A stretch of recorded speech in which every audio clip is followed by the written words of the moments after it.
þangað fáum við til okkar alls konar Reykvíkinga sem að hafa frá ýmsu að segja. Sumir hafa mikið saltan sjó, aðrir ekki, en við komumst það í þessum þáttum, fólki í borginni. Og hingað er komin Kristjana Guðbrandsdóttir. Vertu velkomin. Takk fyrir. Hver ert þú? Já, ég er Kristjana Guðbrandsdóttir. Ég er vesturbæingur og ég bý á Reynimel, rétt hjá ísbúðinni. Það er geggjað. Og sundlauginni. Ferðu oft þangað? Já, mjög oft. Og mjög oft í sundlaugina. Ég á mann sem heitir Jonathan. Hann er breskur. Við eigum 2 dætur sem að búa ennþá heima hjá okkur og svo eigum við 3 syni sem að við erum mjög stolt af, uppkomna syni sem sagt. Og svo er ég bónusama. Ég er bónusaman hennar Emmu litlu sem að verður 30 ára í haust. Og samt svona ung. Já. Ég verð 50 á árinu. Ó. Já. Það er bara þannig. Þannig að þú hefur mjög saltan sjó. Já, það er bara æðislegt að fá að vera 50. Það er bara geggjað. En hvað gerir þau svona til þess að lifa af í borginni? Við hvað vinnur þau? Já, ég er með svo langan titil. Vinkonu mín kallar mig Chandler út af því. Ég vinn sem vefstjóri aðalega og leiðtogi prent- og miðlunargreina hjá Iðunni fræðslusetri sem er stórmerkilegt fyrirbæri. Þetta er fræðslusetur sem að sinnir iðn- og verkgreinum og ég hef það að hlutverki að búa til námskeið fyrir prentara, bókmyndara og grafíska miðlara sem að vil svo til að er bara uppáhalds fólki mitt. Frábært fagfólk og þetta er svo skemmtileg vinna. Og Iðan fræðslusetur er í Vatnagörðum í Reykjavík sem er algjört iðnaðarhverfi. Út gluggan horfi ég á raunhagkerfið, það er eimskip og gámana, en ég kann mjög vel við þetta, mjög heiðalegt iðnaðarhverfi. Hef samt stundum langað til að taka upp á hlutum og hef í raun og veru tekið upp á hlutum í að svona sem með að ég bæta umhverfið mitt þarna. Við tókum upp á því að gróðursetja meðfram göngustíknum og þar var allt vanandi í lúpínu og ég nú ætla ekki að taka neina afstöðu. Lúpínan er bara þarna en við gróðursettum sem sagt í samstarfi Garðyrkjuskólann svona tegundir sem að þekkjast þarna í kring og í fjörunni og gróðursettum markvist og þau komu og hjálpum stöll að starfsfólki. Þetta var mjög fallegt og sætt verkefni. Og ég er nefnilega svo heilluð af því sem þið hafa verið að gera. Hvað kallið þetta aftur? Viljandi vilt. Viljandi vilt. Náttúrulega trillt nafn á verkefni. Ja, Viljandi vilt. Besta verkefni. Geggjað. Já. Ég er mjög hrifin af því verkefni og þetta var svolítið í anda þess. En svona að teygja og tósa inn náttúruna í kring. En það er ekkert sem segir þetta iðnaðarhverfi þurfi að vera grá og ljót eða kassar. Það má hanna kannski rými fyrir heildsala sem eru falleg þó þú séu náttúrulega brúkleg. Í hvernig rými eru þið? Sko, við erum bara, þú veist, þetta er bara prýðileg bygging, sko, þarna, svona kassi, kumbaldi, flottur, glæslegur kumbaldi. En það sem að gleði mig enn við þetta verkefni, það er rosa mikið af hjólandi fólki og skokkandi fólki og það er mikil umferð gangandi þótt þetta sé iðnaðarhverfi. Og mér finnst það svo mikilvægt að pæli því að allstar, alveg samkvæmt út í iðnaðarhverfi, við erum bara orðin svo mörg. Það allt þarf að vera fallegt. Og allstar þarf að vera örugt fyrir börn og fjölskyldur og fólk sem er að stunda eitthvað sport að fara Og ég verð bara rosalega ánað ef einhver er að hjóla þarna framhjá og rekur augun í plönturnar sem ég var að dunda mér við að pota niður. Það var ég mjög glöð. Villigróðurinn. Villigróðurinn. Hvernig fólk kemur til ykkar? Eru þið að læra? Já, eða bara í húsið, kemur það í húsið eða er þetta fólk út allan bæ eða? Já, við höldum utanum bara fjölmargar iðngreinar og við erum með bílgreinar, málm- og véltækni, byggingar og mannvirkja og matvæla- og veitingagreinar og sinnum símenntun fyrir þetta fólk, en svo miklu meira. Eitt af því merkilegasta sem við gerum er að sinna raunfærnimati, þar sem við erum að meta þekkingu og reynslu fólks og auðvelda því að klára námið sitt. Og þetta bara stórmerkilegt og svo mikill fjöldi af fólki sem þakklátur okkar frábæru náms- og starfsauðgjöfum sem að sinna þessu verkefni. Þetta í raun og veru svona, mér finnst þetta svo falleg vinna að stundum langar mig líka að verða náms- og starfsauðgjafi, en þau svona kortleggja hvað manneskjan kann og hvað þekkingu hún býr yfir og svo snýr það að því að styðja fólk við að klára þetta. Af því að fólk svo miklu betur sett og af því að ljúka sínu námi. Þannig að sko, já, þetta algjör forréttindastaða að fá að sinna vinnunni og vera á þessum vinnustað sem ég á. Ég bara elska vinnuna mína. Ég var blaðamaður í mörg ár og ég elskaði þá líka vinnuna mína. Ég held að ég sé þannig típa að ég eigi alveg auðvelt með að finna gleði í verkefnum sko. En þetta samt alveg einstakt. Svona mikið bókstöðum og pappír í kringu. Já, líka kannski internetinu. Og ég algjör nörd. Já. Ekki bara amma, heldur. Ég bæði nörd og amma. Ég algjör nörd. Ég elska bækur. Og þá ég að tala prentaða bækur og letur og áferðina við að fletta bókum og svona að varðveita bókarfin og prentarfin sem bara þráðbeint bundin inn í okkar líðræði skilur og líðræðishefð og bara við værum ekki hérna. Og já, þetta eitthvað sem bara algjörlega áhugum minn og svo dúlla ég mér við að skrifa smásögur. Það bara svona hobby sem prjóna. Ég get ekki prjóna því ég búin að reyna svo oft. Ég skil þig svo vel. Þetta eitthvað sem ég höndla ekki mjög vel. Þannig að ég ger það í staðinn og ég skrifa smásögur og oftast viðfangsefni Reykjavík. Og Reykjavík alltaf risastórt í mínum sögum og mínum heimi. Og bara elska Reykjavík. Og eitthvað í skúfinni sem að stendur til að gefa út eða... Nei, ég hef enga þörf fyrir það. Að gefa út? Nei, þetta bara, ég hef þörf fyrir að skrifa þær og búa til þess að litlu heima en ég hef ekki haft hinga til einhver peningar í þessu eða? Stuttasvarið nei. Stuttasvarið nei. Nefnum maður sé kannski Dan eða Brown. bara tíma, kannski bara eftir því sem að árin líða þá kannski fær maður meiri tíma til að anda eins og gera eitthvað svona. Að gefa eitthvað út. Við sjáum bara til með það. Það ekki dýst. Og hvernig fólk býr í sögunuðinum sem eru Reykvíkingar? Að þetta nú svona fólki í borginni. Þáttur. Já. Tekur eitthvað frá þínu nánasta umhverfi eða þetta... Já, ég hugsa allir sem segir nei við því bara ljúga. Þannig að maður svona inspireraður af ykkur sem maður þekkir og jafnvel bara kannski eitthvað sem maður sér í strætó Já, eða les. Ég las fyrir nokkrum árum síðan aðsenda grein eftir mann sem hafði það atvinnu að ryðja snjó fyrir okkur í borginni. Og þetta var bréf sem ég bara það snerti mig að hjartarótum.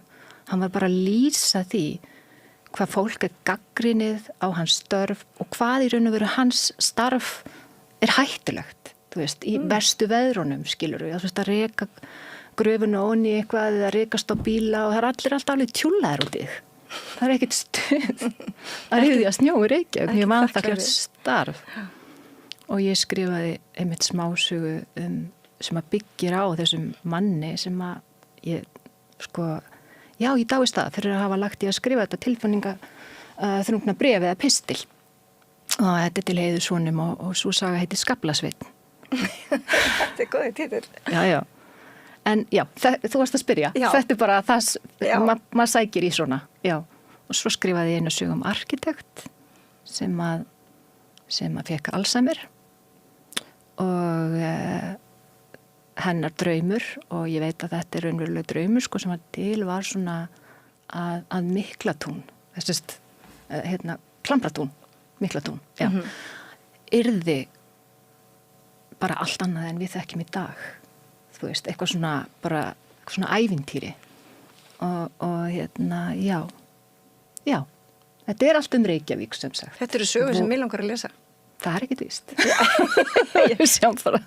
En þetta allavega sögur sem að mér finnst gaman að skrifa. Það bara þannig.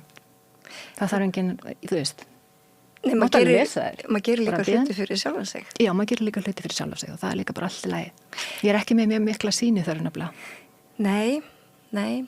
Ég hef verið daldið upptekin af því. Mætti vera með meira af henni, sko, segja sumir. Það er hægt að þjálfa sig, held ég, í sínu þar. Vill maður, það er ekki nóg af þessu. Nei, ég hef verið daldið svona upptekin af því, sko, og mér finnst þessi þættir hérna vera frábæra þýlitunum vegna þess að við hérna hvert og eitt okkar, við gerum öll gagn, við erum ekki bara þiggjendur. Og ég hef verið alltaf svona upptekin af því að hvað gerir ég fyrir aðra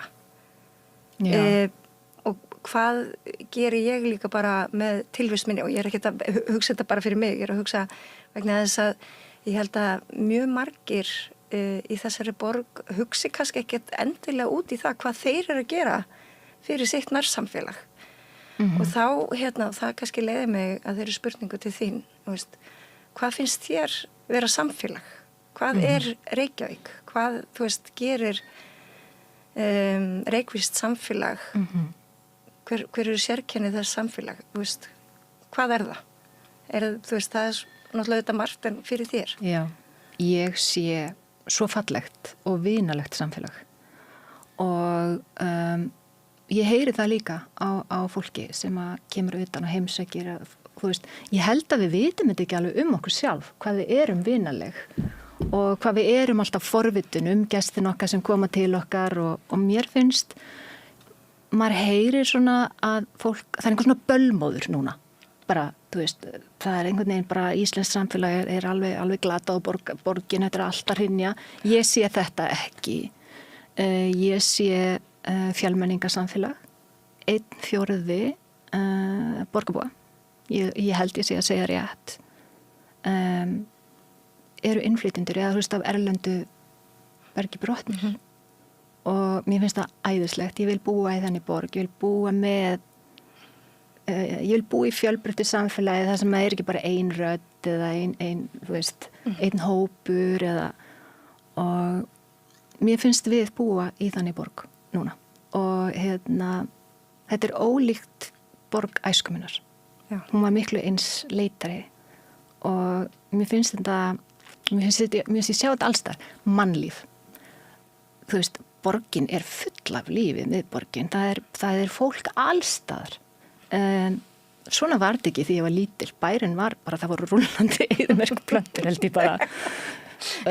Það var ekki svona mikið líf og það er gaman að sjá ferðamennina og mér finnst sérstaklega gaman að sjá að þeir eru fótgangandi og þessir elsku ferðamenn, þeir eru svolítið svona að búa til farvegi svona gangandi umferð í borginni og þú veist þeir finna sér bara leiðir, þú veist, þeir þurfa að komast til dæmis frá Grandanum og niður í miðbæ og þá eru þeir bara svona að teppa umferðin að fara, þú veist, það er ekki gangstíð hér, þeir fara bara út á götu en þeir eru að sýna okkur þetta, við viljum vera hérna, við viljum ganga hérna búið til gangstíðar fyrir okkur annars fyrir við bara út á götu skilur mig, þetta er bara á innviðina svolítið sem við kannski höfum ekki alveg hugað að sko eðlilega af því að við erum svo fá en það er mjög gaman og okkur langi til þess að byggja upp innviðina betur.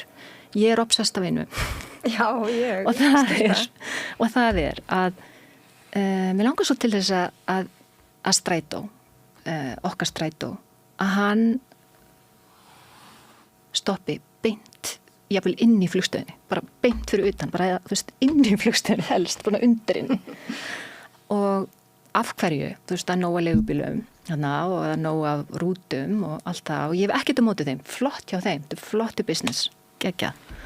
En þetta er bara svo tákgrænt. Það er svo tákgrænt ef að almenningssamgöngunar eru orðnar svona hluti af byggingunni. Það er þetta, þú veist, það er sko ferðamennirnir eru að kalla á þetta, almenningur eru að kalla á þetta og vill fá þetta og mér finnst það ekki neikvætt, mér finnst það ekki vera bölmóður eða svona almenn leiðinda stælar, skilur við, mér finnst það bara fallegt og fólk vill núna fara að byggja upp þessa innviði, almenningssamgöngur. Ég man ekki eftir það að við verið svona mikið beðið það núna, er bara ákall eftir þessu, lægið þetta, gerið þetta og þetta er ekki, hvað ég að segja, þú veist, lítill hópur hippa. Nei, þetta bara eðlileg Þetta er bara krafa allir. í stóru samfélagi sem að... Já, og ég held líka núna held ég að svona þeir stjórnmálamenn sem að hafa svona hingað til, talað á móti borgarlínunni, þeir eru bara hættið því að þetta borgar sig ekki. Ég vona það, ég hef ekki árið, þú veist, ég verð minna vör við það tal og ég veit alveg að þú verður vör það voru alltaf undir ágjöf sem Þetta eru einu greinana sem ég lesa bara hérna er ykkur á móti því sem er skynsamlegt. Já, af því að þú ert líka með athyglinna á því en ég er með athyglinna á öðru. Þú veist, við erum ekki með athyglinna á sömu hlutum. Þú ert alltaf að taka móti gagnrýni, ég bara horfa á það sem er fallegt og skemmtilegt í borginni. Já.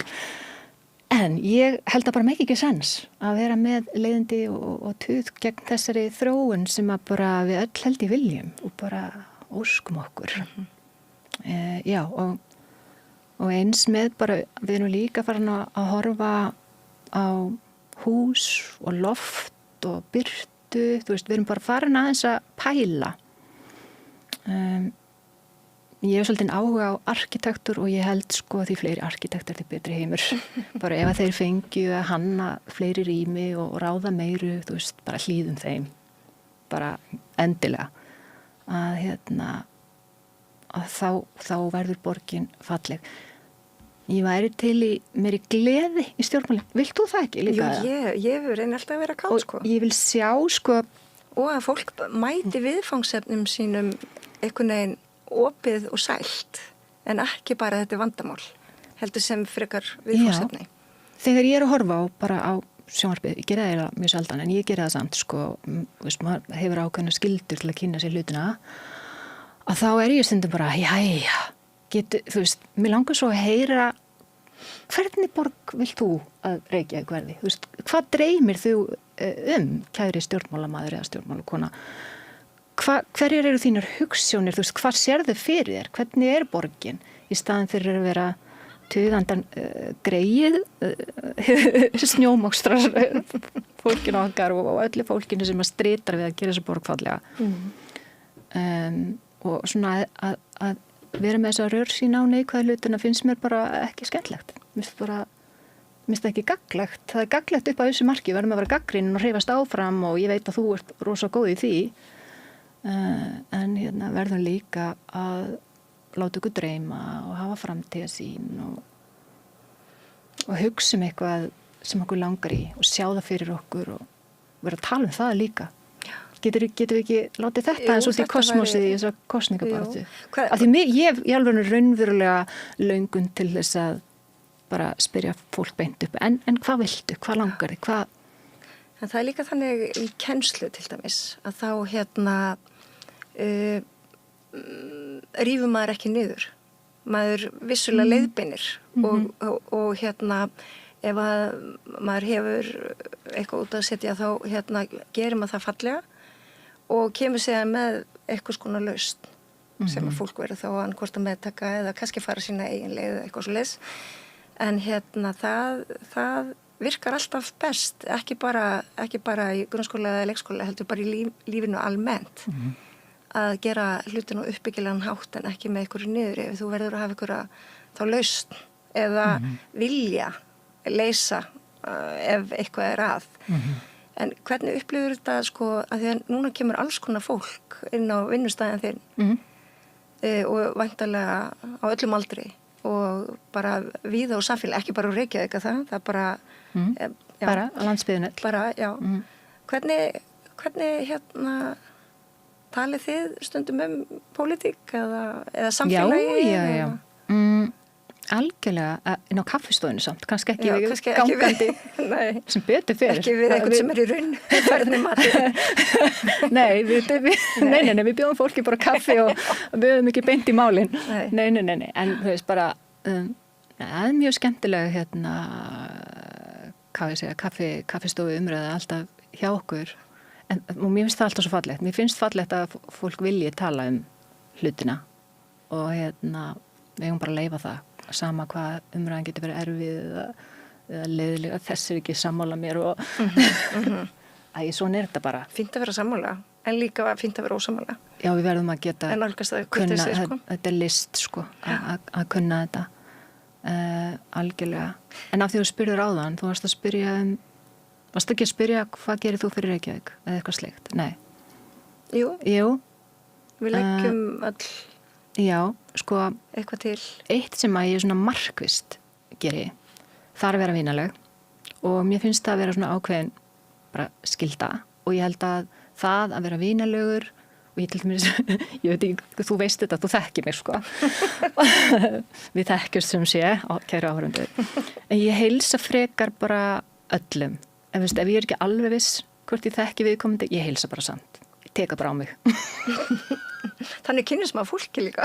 Já, og vissulega finnst einhverjum það mögulega börnunum mínum vandræðalegt, en ég læt bara, þetta er bara ákveðin regla. Og mér finnst þetta alltaf svona setja tónin, að bara að vera vinalegur og brosa alveg sama hvað. Ok, ekki alveg. Ekki alveg. En samt, sem fyrsta viðbragð og að spjalla við fólk. Mér finnst þetta bara breyta svolítið bara gangi lífsins og bara deginum að gera þetta. Mér finnst þetta góð regla. Ég held að þetta sé alveg eitthvað sem maður getur gert fyrir, ekki bara fyrir sig, heldur líka fyrir aðra. Já, fyrir sitt nær samfélag. Þetta skiptir máli. Já, ef þetta er bara eðlilegt og náttúrulegt og er bara vinalegt, bara go for it. Út með þetta allt. Já, við rættum aðeins fjölbreytni. Já. Og Reykjavík er svo sannarlega ekki kannski, Reykjavík í dag er ekki borgin sem við ólumst upp í. Nú er maðurinn Bretti og hefur verið búsettur hérna í dágóðan tíma og þið eru þetta stóra fjölskyldu og mörg börn samsett fjölskylda og barnabarn. Hvernig finnst þér samfélag að hafa tekið honum? Mér finnst hann er að njóta sín í dag og hann er að gera svo góða hluti. Hann er að kenna kvikmyndatækni, er yfir náminu þar, nýja kvikmyndaskólans. Svo er hann í námi líka og í listaháskólanum og er þar að klára master í listkennslu og honum finnst það svo gaman. Hluti af náminu er starfsnám og hann var daginn að kenna börnum í Landakotsskóla og var að gera alls konar verkefni með þeim og hann ljómaði. Og þetta er eitt af því sem er alveg óbúslega kannski mikilvægt að það er að þú veist, þegar þú ert ekki, hvað ég segja, einn af okkur, að ég held að við verðum svolítið að fatta og ég fattaði þetta af því ég náttúrulega bý með honum, þetta er maðurinn minn, að það er ekki sama baklandið, það er ekki, þú veist, það er ekki sama stuðningsnetið í kringum fólk af erlendum uppruna. Það er ekki sama, þú veist, við tökum þessu á svo sjálfsögðan hlut, eitthvað kemur upp á og ég ringi hann þá í pappa, já, þú veist, er það ekki alltaf leið? En og þú ringir, þú veist, þú ringir í mömmu eða pappa eða þú ringir í systurina eða þú ringir í vinkonu en ég ringi þig eða þú veist, bara ég drap súrdi í mitt líf, getur við bjargað, gæti komið, skilur við. En tengslanetið þeirra, þeir eru að byggja frá grunni og þú veist, þá vill maður svolítið að samfélagið sé svona bara alveg opið og fallegt og bjóði fólk velkomið en einkennist ekki af tortryggni eða fáfræði eða þú veist, húðlitur á ekki að skipta máli og ekki okkur tengt en af því að maður er með þessi gleraugu á sér að þá verði ég vör við harðara tal. Ég er í fyrsta skipti að hafa áhyggjur af því hvort að dætur mínar þurfa að þola einhvers konar mismunun vegna uppruna síns sem er náttúrulega bara frekar ólíklegt auðvitað en bara svona móður heilin á mér er á einhverjum yfirsnúningi af því að þetta er eitthvað sem er mjög auðvitað hægt að snúa við. Þetta er óheilla þróun. Bæði bölmóðurinn sem ég var að tala um áðan er ekki rétta leiðin áfram og svo er það líka sko tortryggnin og að svona til dæmis að ala á ótta við einhverja þjóð eða einhvern hóp eða einhverju trú. þetta er svo óheilbrigt og þetta er svo rangt og þótt að við séum ekki hluti af þeim hóp sem er verið að tala til eða tortryggja eða eitthvað annað, þá hefur þetta áhrif á alla innflytjendur, ég get lofa því vegna þess að þetta er svona það sem þetta gerir er að þetta býr til þau og við. Það er eiginlega kjarnin í þessu sem er svo rangt og það verið gaman að því að þetta er svona einhvern veginn svona smá að ég held reyndar að flestir taka ekki þátt í þessu. Ég held þetta sé bara mjög fáar og óþægilega raddir sem að haga sér svona. En hvaðan kemur þetta? Eitthvað óryggi eða vanþekking. Finnst þér einhver ábyrgur fyrir þessu tali við erum þetta með, ekki það ég ætla að fara eitthvað að greina stjórnmálaflokka, en það stjórnmálamenn hafa sannarlega áhrif en líka fjölmiðlar kannski. Já. Jú, en allir þurfa. En kannski greitt aðgengið að þessu miðlum fyrir alla. En við erum samfélagsmiðlum. Þetta er bara, þetta grasserar allstar og ekki bara hérna heima, þetta er einhver bylgja, þú veist, bara í heiminum. Innflutt menningarstríð. Eitthvað svoleiðis og svo líka bara hugsa maður, gerðist eitthvað eftir hrunið, gerðist eitthvað eftir COVID, þú veist, hvers vegna, þú veist, hvernig getum við læknað þetta? Það er nú aðalega það sem ég er að hugsa, sko. Og ég held að þurfi ekkert mikið til. Ég held að ef að fólk tala beint inn í þetta af svona hugrekki og hreinskilni og segir bara fyrirgefðu en það sem þú sagðir, þú veist, að spyrja svolítið. Hvað meintur með þessu? Af hverju? Að fólk þurfi svolítið að taka ábyrgð á orðum sínum, að við séum svolítið svona samt ennþá að tala saman en hérna það gengur ekki að stjórnmálafólk taki þátt í svona umræðu. Stjórnmálafólki vinnur fyrir okkur og ég ætla að nota tækifæri. Er þetta í sjónvarp eða hvernig er það útvarp? Ég ætla að nota tækifæri. Þetta er í mynd, ég er í mynd. Sjálfsögðar myndalægina. Heyrðu, en við langar að nota tækifærið og hvetja innflytjendur sem hóp, 1/4 borgarbúa, taka þátt í sveitarstjórnarkosningunum. Að þau hafa sinn rétt á því og hafa tækifæri til þess að láta, hvað ég segja, bara atkvæðið tala. Og ég bara mér langar að hvetja til þess. Gerið það. Takið þátt. Please. Já, ég skýr skilaboð eru bestu skilaboð. Sammálaður og þetta hefur líka verið sko viðfangsefni í öllum kosningum að það er að fá fólk betur á borðinu sem er af erlendum uppruna en sannarlega hefur kosningarétt. Og til dæmis í Reykjavík þá höfum við greipið til ýmissa ráða með það að reyna að vekja athygli á þessu og einhverjum tímapunkti var Reykjavíkurborg gerð afturreka með þetta frá persónuvernd í einhverju en hvernig þú veist nærma til fólks hvernig líka bara að því að fjölbreytnin skiptir máli og ég tek undir það hvernig dregur að fjölbreytnina í forsvari fyrir flokka hvernig færu við fólka erlendum uppruna upp listan þannig að það raunverulega hefur sæti við borðið þar sem ákvarðanir eru teknar hérna og það þarf kannski ekki að vera endilega af lista sem þú býður fram þú veist, það getur líka verið hvernig dregum að bara fólk almennt betur inn í ákvarðanatöku stjórnmálana Já, ekki bara fjórusunum eða sem þetta ekki bara eins og fjórar fresti. Já, sko þetta er erfitt vegna þess að þetta er líklega eitt erfiðasta viðfangsefni stjórnmálan í dag að það er að fá fólk að borðinu vegna þess að við erum líka í svona í svona heimi þar sem að þú þarft kannski að vera svolítið þekktur, þú þarft svona ákveðið kapital til þess að taka þátt í stjórnmálum og vera eitthvað andlit og þannig að fólk hafi trú á þér og treysti þér og ég myndi vilja sjá miklu fleiri innflytjendur en þeir eru þarna ótrúlega margir og flottir og svo er ég alltaf svona pínu af hverju er ég alltaf að tala innflytjendur þau búa bara hérna, bara borgarbúar þú veist, að mega þau ekki bara vera í friði borgarbúar, þetta tókast á í mér sko, að vera ekkert alltaf að grúpa fólk í einhverju grúpur en ég veit samt að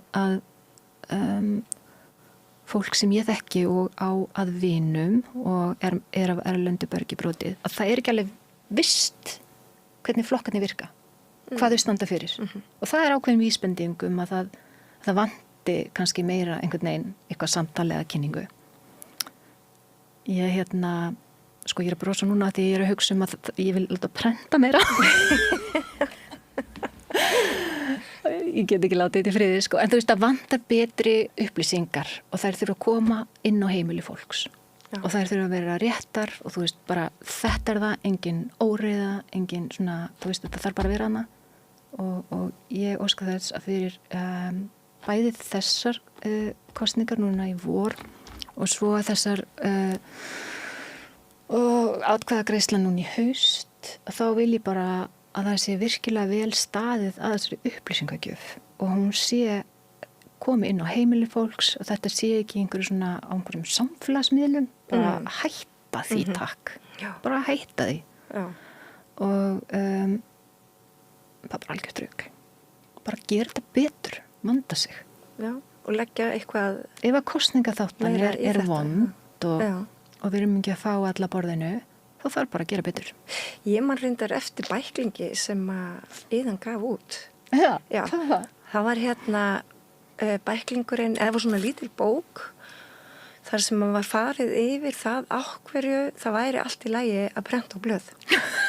Mér fannst það frábært. Getur við að ég hafi gefið þetta út? Mér finnst það mjög líklegt. Já, að þú hafi gefið þetta. Já, fyrir Iðuna. Já, fyrir prentsviðið. Og Já. Og ég vegna þess að ég er svona kona, mér þykir gott að hafa blöð í höndunum. Já. Og lesa pappír. En það er ekki bara gott fyrir okkur nördana. Þú veist að vera eitthvað perrast í þessum blöðum. Nei, ég segi svona. En þetta er líka bara lýðræðismál. Já. Og bara aðgengismál.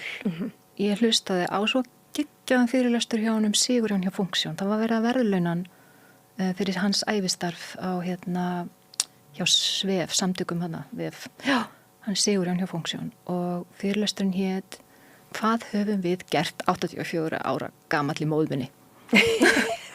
Og hann er sérfræðingur í stafrænum lausnum og hann er bara að segja, hei, þú veist, þetta er ekki ókei. Þú veist, við erum eiginlega búin að svifta ákveðin hóp aðgengi með því að vera svona rosalega flott nútímalega stafræn.